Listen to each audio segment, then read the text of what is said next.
तो हेलो दोस्तों, आज हम करेंगे सिंपल इंटरेस्ट का पार्ट 4 का ये मजेदार क्वेश्चन। इस पार्ट 4 में हमें फाइंड करना है टाइम। और अब हम देखेंगे कि टाइम को फाइंड कैसे करना है, क्योंकि पार्ट 3 में हमने पढ़ा टाइम को फाइंड कैसे करना है, लेकिन उसमें हमने कुछ अलग पढ़ा और आज हम कुछ अलग पढ़ने वाले हैं। तो चलिए बिना किसी देरी के इस अमेजिंग सी वीडियो को स्टार्ट करते हैं। तो सबसे पहले तो मैं आप सभी को बता दूं कि इस चैनल को जल्दी जल्दी सब्सक्राइब कर लो और इस वीडियो को लाइक कर दो। आप सब वीडियो तो देख लेते हो लेकिन कोई भी लाइक नहीं करता। तो अब हम देखेंगे ये वाली जो क्वेश्चन है इसको सॉल्व कैसे करना है। तो इसमें हमें क्या करना है, फाइंड द टाइम व्हेन, यानी कि हमें टाइम को फाइंड करना है जब हमारे पास प्रिंसिपल ऐसे में हो और जो एसआई हो वो ये हो और रेट हो वो 8% हो। ठीक है, तो इसको फाइंड कैसे करना है। देखो, टाइम को फाइंड करने का फॉर्मूला क्या होता है। मैंने आप सभी को बताया कि टाइम को फाइंड करने का क्या फॉर्मूला होता है। क्या होता है, जल्दी जल्दी बताओ क्या होता है। एस आई मल्टीप्लाई 100 अपॉन में पी मल्टीप्लाई आर आई। ठीक है, यानी कि क्या, ये तो एक वो डायलॉग सा बन गया। S I multiply 100 upon P multiply are आई, है ना। अब हमें क्या करना है, ये जो एस है, एस आई है, पी है, आर है, इन सब की जगह पर इन सभी के जो इनकी वैल्यूज है उनको पुट करना है और हमें सॉल्व करना है। तो देखो, ये हो गया हमारा t इज इक्वल्स टू ऐसा ही कितना है हमारा 1908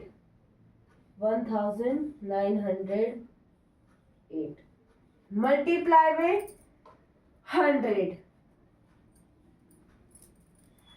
अपॉन में क्या है p ये है 9540 और r क्या है हमारा 8। अब इसको आगे सॉल्व करने से पहले मैं आप सभी को एक फैक्ट बताऊंगी। देखो, मैंने जब आपको पार्ट फर्स्ट में पढ़ाया कि अमाउंट क्या होता है, तो उसी टाइम मैंने आपको ये भी बताया कि अगर हम प्रिंसिपल को और इंटरेस्ट को प्लस कर देते हैं तो हमारा क्या बनता है। अगर हम इंटरेस्ट को और जो हमारा प्रिंसिपल है उसको अगर हम प्लस कर दें तो हमें जो रिजल्ट मिलेगा वो हमें अमाउंट मिल जाएगा। यानी कि मान लिया अगर आपको टाइम फाइंड करना है, अब उसमें या आपको एसआई दे दिया, मतलब एसआई, अगर उसमें आपको मान लिया कि इसमें आपको अमाउंट दे दिया, प्रिंसिपल दे दिया, अमाउंट दे दिया और रेट दे दिया, और आपको बोला कि अब आपको क्या करना है, टाइम को फाइंड करना है, तो कोई प्रॉब्लम लेने की जरूरत नहीं है, क्योंकि जो अमाउंट है उसमें से बस आपको इसको माइनस कर देना है। जब आप अमाउंट में से इसको माइनस कर दोगे तो आपका एसआई बच जाएगा, यानी कि principal plus SI is equals to amount. ठीक है, अब ये वाली जो 0 है उससे ये कट जाएगा, बाकी ये वाली जो एक 0 है वो भी यही रहेगी। अब हम क्या करेंगे, पहले इसको और इसको काट के देखते हैं। अगर हम 8 3 कर दे, 8 3 होता है हमारा 24, है ना, ज्यादा हो जाएगा। हम इसको 2 जा करेंगे, फिर यहाँ पर बचेगा 3 यानी कि 30 हो जाएगा। फिर अगर हम इसको 4 जा करें 32, ज्यादा हो जाएगा। 3 जा करते हैं 24, फिर आपका बचेगा यहाँ पर 68 यानी कि ये डिविजिबल नहीं होगा। ठीक है, तो हम क्या करेंगे, पहले इसको और इसको डिवाइड कर लेंगे। ये कितना हो जाएगा आपका 8 आपका 4 जा और ये आपका 5 जा। अब इस 4 को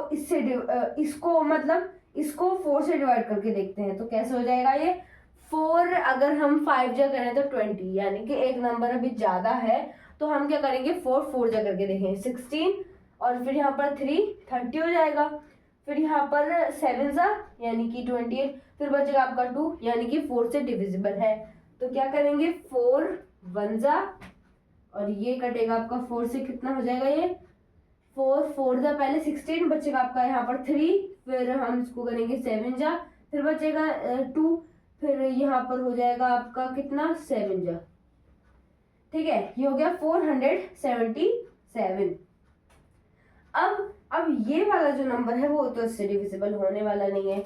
अब इसको अगर हम इससे डिविजिबल करके देखें तो क्या ये हो जाएगा, देखो 7 2 14 होता है 4 लास्ट में आ रहा है। एक बार हम 477 की मल्टीप्लाई करके देख लेते हैं 2 से, क्या पता आ जाए।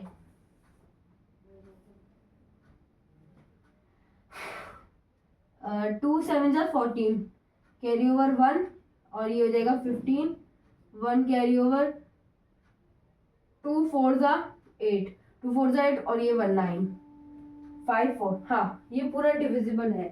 तो ये आपका कितना हो जाएगा, ये 1 जा और ये आपका 2 जा, ठीक है। तो अब आपका क्या आ गया है 5/2। अब अगर हम अपने यहाँ पर इसको यहीं पर स्टॉप कर दे तो ये ठीक नहीं है, हमें या तो इसको डेसिमल में कन्वर्ट करना पड़ेगा या फिर हमें इसको किसमें मिक्स्ड फ्रैक्शन में कन्वर्ट करना पड़ेगा। तो हम इसको दोनों में कन्वर्ट करेंगे, ठीक है। सबसे पहले तो हम क्या करते हैं, इसको पहले मिक्स्ड फ्रैक्शन में कन्वर्ट कर लेते हैं। 2 5 2 जा करते हैं 4 -1, ठीक है, ये हो गया। अब इसका हम मिक्स्ड फ्रैक्शन पहले लिख लेते हैं, कितना देगा 2 1 और ये 2, ठीक है। अब इसको मिक्स्ड फ्रैक्शन में करने के लिए क्या करना होगा, हमारे यहाँ पे पॉइंट लगा दिया, ठीक है, फिर यहाँ पर हमने 0 बढ़ा दिया, ठीक है। पॉइंट लगाकर हम एक ही 0 लगा सकते हैं, ठीक है। अगर आपको यहाँ पर एक और 0 की जरूरत है तो आप पहले यहाँ पर 0 लगाएंगे फिर यहाँ पर 0 लगाएंगे। वैसे भी हमें यहाँ पर एक और 0 की जरूरत नहीं है, 5 जैसे कर देंगे, ठीक है। ये हमारा पूरा डिविजिबल हो गया। तो अब आपके पास ये 2 है, ठीक है।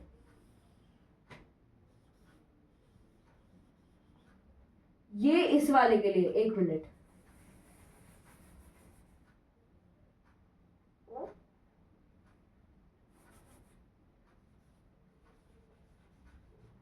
ईयर। अब अगर हम डेसिमल वाले को करना चाहें तो आप इसको लिखेंगे 2 ईयर 5 मंथ,